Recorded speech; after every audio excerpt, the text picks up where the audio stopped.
Can't tell nobody not to say this, not to say that, when he has the right to say what he want to say. And I guess that's why people coming out on Busta Rhymes saying he's zesty now, because he made comments like that. Yo, you are not gonna believe the tea spilling out of Busta Rhymes' camp. His own baby mama is throwing straight up grenades, and this ain't your typical celebrity drama. We're talking accusations that hit different, the kind and everything you thought you knew about the rap icon. Buckle up, because this story is about to take a sharp turn into territory you never saw coming. Yeah. Blowing up cars. Yeah. Is he this gangster that behind the scenes that is that him? Or is that Shout out to Wendy Williams, the first woman to uncover the homo thugs. That's what these down low bitches was called when Wendy first started talking about it in the 90s, the homo thug. She talking about Diddy. And then what's the stuff that's happening to Wendy Williams? Do you think this is all connection too? Of course. They've been waiting. He's been waiting. He was waiting for Kim. Remember? He was waiting. The casket was ready. She was literally casket ready. Word is, Busta's been living a double life, and it's way deeper than just the usual side chick scandal. We're talking whispers of secret rendezvous, not with just women, but with men. And it's not just some random rumor mill gossip. This is coming straight from someone who shared his bed, his life, and his kids. Imagine the shockwaves. For years, Busta's been the poster boy for hardcore masculinity, spitting fire, flexing muscles, the whole 9 yards. But behind closed doors, allegedly it's a whole different movie playing out. And get this, the rumors link him to another heavyweight in the industry, known for his own share of secrets, Diddy. Are these two titans of hip-hop hiding more than just hit records? The streets are starting to talk, and what they're saying is explosive. Shout out to Wendy Williams, the first woman to uncover the homo thug. But before we dive deeper into those whispers, let's rewind a bit and get some context. Busta's got a history of toxic behavior, especially when it comes to the women in his life, and his first baby mama, Joanne Wood, is not holding back on the details. Their story? It's a roller coaster from the jump, a clash of worlds that was destined for chaos. Picture this: high school sweethearts, total opposites attract, but in this case, opposites definitely clashed. Joanne, the quiet middle-class girl, steps into Busta's wild world of Brooklyn streets and rap dreams. Back then, Busta was just a hungry artist, repping the 5% nation, chasing bars and beats. Joanne? She was just a regular girl, clueless about the storm she was walking into. Yet, despite the gap, they dove in head first, moving in together fast. But the honeymoon phase? Let's just say it crashed and burned quicker than you can drop a beat. We gotta bring some, what they call them, I'm not gonna say it over there. They call them fun boys. They'll say we gotta have some fun boys in the section for Busta. Let's go here, like, I don't wanna go to this gay event. Like, we could go to this club, this is more popping. You know what I'm saying? Plus, Busta invited us in the section. You don't miss out on an opportunity like that. You know what I'm saying? Joanne herself described their relationship as toxic from day one, and she ain't exaggerating. It wasn't just different backgrounds causing friction. It was constant battles over everything, the kind of petty stuff that boils over into major blowouts. Toilet seat up, toothpaste cap off, these little annoyances turned into full-blown wars. She paints a picture of Busta as a classic Taurus arrogant, always finding fault, but with a strangely soft side hidden underneath. While their home life was a pressure cooker, Busta's career was blasting off. His group, Leaders of the New School, was gaining traction until their split in the early 90s. Then, boom, 1993, solo Busta Rhymes takes center stage, and the rap game starts to feel his earthquake. But amidst the rising fame, tragedy struck. Joanne went into premature labor at just 5 months, delivering a baby boy who tragically passed away hours later. Heartbreak doesn't even begin to cover it. Made love. We made love. Who you made love with? Diddy, Bow Wow, Busta Rhymes. You just told me you see Busta in the airport too. That one from trying to act like he didn't know you. You smashed Drake? No, I never smashed. Oh, you made love to Drake. And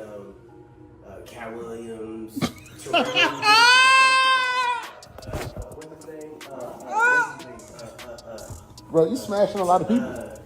What's that nigga name? Terrence Howard. Terrence Howard. Terrence Howard. Usher. Usher's a gusher. And, What the? Why you not naming no hoes? I'm telling you, bro. It's my dad's friends. My dad sent his baddest friends on me. Who's your dad? Lucifer. Despite the immense loss, they held on, and in '94 they welcomed their son, Zaya. Meanwhile, Busta's hustle was in overdrive. He launched his own label, Flip Mode, under Elektra Records, and his albums were flying off the shelves. But even with the fame and fortune exploding, Joanne stayed grounded. She wasn't chasing the spotlight, wasn't trying to be a red carpet regular. She chose to stay home, raising their son while Busta lived the superstar life on tour. But don't get it twisted. Joanne wasn't just a stay-at-home mom because she loved baking cookies. The truth is, their relationship was spiraling downwards and fast. And I guess that's why people coming out on Busta Rhymes saying he's zesty now, because he made comments like that. But not one time, you know, did he speak on his relationship with Diddy? Has he been to the Diddy party? Has he been to the after party? Did he say, well, I've never been to an after party, so y'all gotta wait to speak on. The breaking point? 1997. A gossip site drops a bomb. Joanne allegedly walked in on Busta in their own bed with another woman. And let's just say Joanne's reaction was legendary. Word is, she went full throttle, wrecked his car, and even ripped out chunks of his dreadlocks in a fit of rage. Most people would have packed their bags and dipped right there, but not these two. They kept this toxic dance going for years, an on-again, off-again mess. Joanne later revealed Busta proposed marriage not once, not twice, but 3 times. Each time, she said yes. But the wedding bells, they never rang. Just empty promises. And when it came to Busta's wandering eye, or maybe eyes, Joanne played it cool, saying, "If he was, I didn't know about it, but I can't be naive." She wasn't publicly blasting him, but she wasn't blind either. Those close to the situation always sensed something was off, a feeling that maybe Joanne suspected the real truth, that Busta's desires might lean in a different direction than she wanted to believe. Oh, yeah. Super zest monster. For sure, bro. That's my thing, bro. Like, this been common knowledge, though. Like, all my promoter homies would always say, "Man, we gotta bring something. We gotta bring some, what they call them, I'm not gonna say it, they call them fun boys. They'll say, we gotta have some fun boys in the section for Busta." Regardless of the underlying whispers, they went on to have 2 more sons, Tiki and Trillian. But while Joanne was holding down the fort, Busta was out living life on his own terms. And the cheating? It wasn't even hidden anymore. In 1999, the drama escalated. Busta was legally confirmed as the father of a baby girl named Mariah, after her mother, Jill, also known as Miss Kelly, took him to court for child support. And hold up, in the same year, another woman, Rhonda, gave birth to Busta's second daughter, Casey. By this point, Joanne was done. Years of betrayal, years of lies, she finally walked away from the chaos for good. But Busta? He wasn't about to let Joanne walk away quietly. Oh no, he dragged her straight into a messy courtroom brawl, a brutal custody battle that exposed even more of the mess. Bro, on my soul, I'm out with a group of people. At this time, I was with Don Benjamin. You familiar with him? No, never heard of him. Model dude, like a model guy. He be doing like some rapping and stuff. His name Don Benjamin. I'm out with Don Benjamin, and the club we ended up going to, Busta Rhymes in there. So it was a little lawyer guy that was with us. And the little lawyer guy we was with, you know, he was a gay dude, super cool, feel me, good guy. Bro, Busta Rhymes wanted him in his section so bad. Like, what? Pulled him to the section, like through the rope, and tucked him off in the corner. So I'm looking like, well, he ain't come with us. But I know he was in the little group. So if I go out with somebody, like a group of people, I try to make sure everybody get there together and leave together. No, he stayed with them. He stayed in there with them, bro. For sure, bro. You ain't never heard about this before, have you? Bro, this common knowledge, bro. Like, if you in the mix, bro, if you in the mix, like I've been in the mix, you know this. Imagine this. The same guy constantly touring, juggling multiple baby mamas, drowning in child support drama, suddenly claiming he deserved full custody of their 3 kids. The audacity was off the charts. Meanwhile, he had other baby mamas chasing him down for unpaid support, but in this case, he tried to flip the script. His big argument? Joanne had started dating a woman, and according to him, that lifestyle was somehow detrimental to the kids. That was it. That was his entire case. No abuse, no neglect, no actual danger to the children, just the fact that she was now in a relationship with a woman.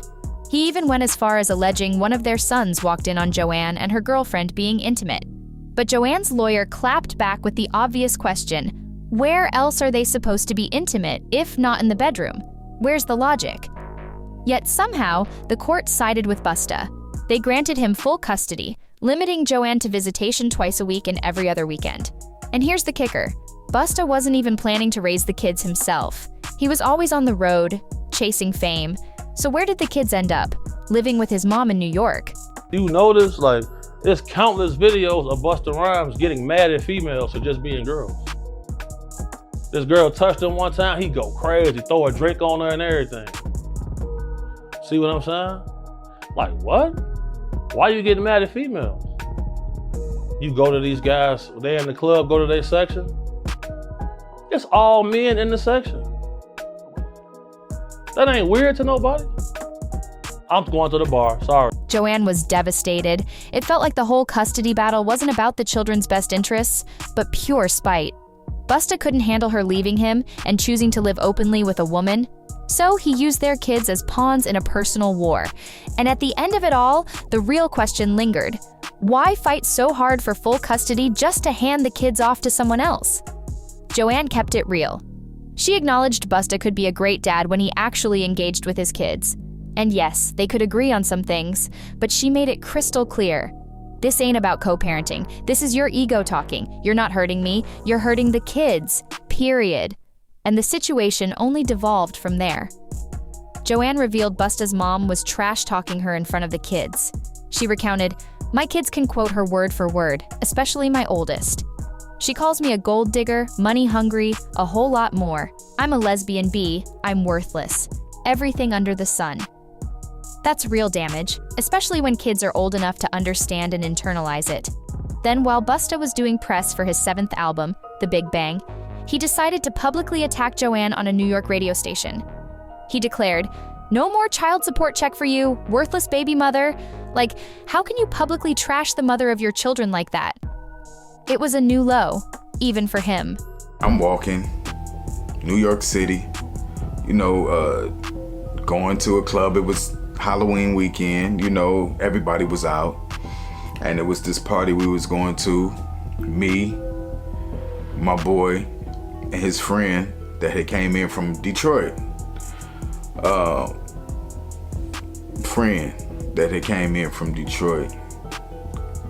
And I'm walking across the street and Busta Rhymes just grabbed my hand.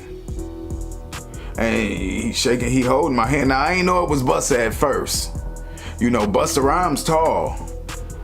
I'm sure I came up to about right here. So the first thing I noticed was this big ass flip mode chain that was blinding me.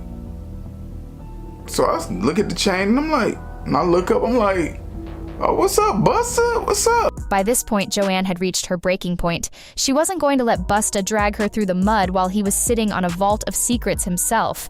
Word is Joanne had receipts, real ones. She knew what Busta was into behind closed doors, and she was done staying silent, especially when it came to his alleged bedroom habits with men. And not just any men, but young, fresh faces in the industry. And let's be real, rumors about Busta's preferences have been circulating for years. It's been one of those open secrets in the game. Even Wendy Williams tried to pull back the curtain way back when, but Busta shut her down fast. But now, Joanne is ready to air it all out, and people are finally paying attention. Wendy Williams was one of the few who dared to call out these undercover industry men, those hiding behind macho personas while living a completely different reality behind the scenes. When she hinted at Diddy's secrets, he didn't just deny it. He went nuclear, making calls, trying to get her fired, almost destroying her career just for speaking her truth. But Wendy never backed down, and she always believed Busta was part of that same scene, one of those down-low figures moving in the shadows alongside Diddy. I'm like, what's up, man? He like, what you doing? And I was like, oh, me and my people, we about to go to this club around the corner. What's up, man? You know, and then I noticed throughout my peripheral vision, the side eye, this big bodyguard in black. Just standing there, you know, looking around, you know, looked at me, you know, still looking around. Meanwhile, Busta still got my hand in his hand. And he says, you know, I'm about to go in this club. You know, we got a section, you know, you can come in with me if you want. And I'm like, word, for real? Like, that's what's up. Like, he was like, yeah. I was like, well, I gotta, you know, tell my people. I was like, I come in, you know what I'm saying? He was like, okay, just let me know, you know, tell them that you coming in there to meet with me and come on up. And I was like, bet. So, of course, I'm excited. You know what I'm saying? Busta Rhymes is one of my favorite artists of all time. And back then, I was really on my rap-ish, trying to get on. And I mean, what better way to network? Busta just invited me up to a section. So I'm excited, you know, but I still kept it cool. You know, I ain't no groupie. So I walk away and I tell my dude, you know, I was like, you know who that was? He was like, yeah, I know who it is. And guess what? Years later, Wendy's suspicions started to gain traction. The whispers turned into shouts as other men began coming forward with stories about Busta's private party habits. And we're not talking VIP booths and bottle service. Nah, they said Busta was taking them straight to Pound Town. One of the most shocking accusations came from Orlando Brown. Yeah, he's known for saying wild stuff, but a few years back, Orlando went viral when he dropped a long list of industry men he claimed to have hooked up with. And guess who was right there on the list? Diddy and Busta Rhymes. Now, some dismissed it as Orlando being high or attention-seeking, but others believe he spills these secrets strategically, as a kind of insurance policy against being silenced by the industry. Still skeptical? Let's talk about Busta's former bodyguard, Big Homie CC. This man did not mince words. He straight up called Busta a super zest monster. According to him, every club Busta rolls up to knows the drill. If they want him to spend money, they better pack his VIP with the finest men in the building. Big Homie even shared a specific story. He, a model friend, and a clean-cut lawyer were at the same club, and the moment Busta locked eyes with the lawyer, he was practically drooling, couldn't hide his interest. Big Homie CC said Busta wasn't just looking. He was begging the lawyer to join his VIP, relentless until the guy agreed. And once he did, they partied all night, Busta keeping the lawyer close the entire time. Big Homie also pointed out something telling. Busta reportedly flips out on women who show him attention or act starstruck, but never with men. In fact, he's extra welcoming to fine men showing interest. And let's be honest, Big Homie has a point. There have been numerous instances of Busta snapping at female fans over minor things. Why so angry about a selfie or a fan just being excited? It gives off major, he doesn't even like women like that vibes. But just when you think the stories can't get any more outrageous, YouTuber Tripper enters the chat with his own spicy anecdote. He claims he bumped into Busta after a Halloween party, just him and a friend, chilling. The moment Busta saw Tripper, he allegedly switched into full-on seduction mode. Tripper said Busta grabbed his hand, looked him dead in the eye, and asked if he wanted to party in his section. At first, Tripper was hyped. Who wouldn't be if a rap legend invited you to hang out? But the vibe quickly turned weird. According to Tripper, the only thing that saved the night was his friend sensing something was off and pulling him away. Otherwise, who knows what Busta had planned once he got them in that VIP booth? And the stories keep coming. Busta was also reportedly spotted around 4 a.m. in a known gay neighborhood, with a trans model by his side. Word is, they were returning from a Pride event, looking cozy like a couple. Busta's fans were shook, but the streets? They've been whispering about this for years. Rumor has it, Busta wasn't just passing through that neighborhood, he was moving like someone who knew it well, comfortable, familiar. And it doesn't stop there. Several of his exes have come forward saying Busta is clueless when it comes to satisfying women in bed. They say he might project a tough image on stage, but in the bedroom, it's a whole different and very quiet story. No screams, no moans, just silence and confusion. In her tell-all book, Confessions of a Video Vixen, Kareen Steffens didn't hold back. She said, "Yeah, Busta's packing, but he doesn't have a clue how to use it. All that meat and no heat." Wild, considering his alpha male persona. And it gets even more complicated. Busta has made numerous public homophobic comments over the years, almost like he's overcompensating, trying to convince the world he's the last person who'd ever be into men. Remember back in 2006?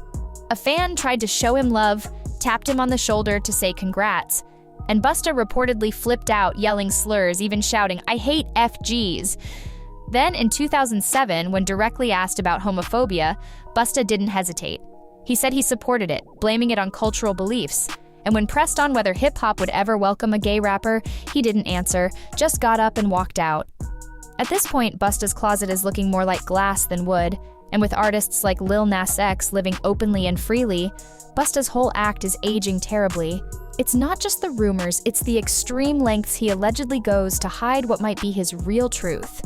So what do you think? Is Busta Rhymes really living a double life? And is there any truth to the whispers linking him to Diddy's alleged freak-off parties? Let us know your thoughts in the comments. Don't forget to like, subscribe, and share this video with anyone who needs the tea. Hit that bell so you never miss the next drop. Catch you in the next one.